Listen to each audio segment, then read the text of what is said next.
साबळे यांचं काय सांगाल? आज अजून थोडं पिछे मंगेश साबळे यांचं मागच्या 8 दिवसापासून उपोषण चालू होतं.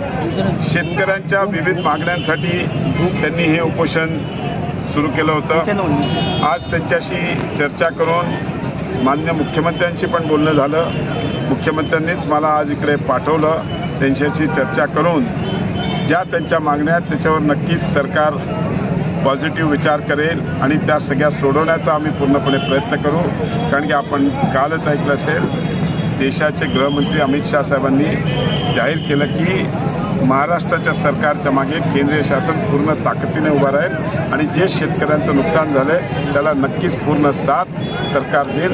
त्याच पद्धतीने मंगेश साबळे यांना पण आम्ही आज सांगितलं की ज्या तुमच्या मागण्या आहेत त्या नक्कीच सरकार विचार करून सोडवण्याचा प्रयत्न करेल. एवढंच या ठिकाणी काल बच्चू कडू म्हणाले की अमित शहा यांनी पूरग्रस्तांचा दौरा केला नाही, परंतु अमित शहा यांनी पूरग्रस्तांचा दौरा केला, परंतु गुजरातमध्ये जर काही झालं तर प्रत्येक जिल्ह्यामध्ये सगळ्या मंत्र्यांनी दौरे केलेत.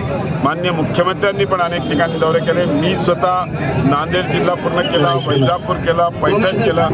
सगळ्या मंत्र्यांनी महाराष्ट्राभरच्या जिथे जिथे अतिवृष्टी झाली आहे तिकडे सगळीकडे प्रत्येक मंत्र्यांनी व उपमुख्यमंत्र्यांनी सगळ्याकडे दौरे केलेत.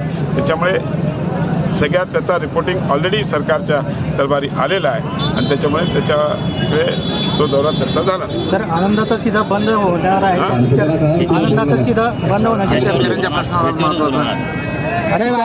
तालुक्यामध्ये प्रशासन पाहिजे त्या ठिकाणी पण पोहोचलेलं नाहीये. पंचनामे स्थितीमध्ये कलेक्टरशी पण बोललो.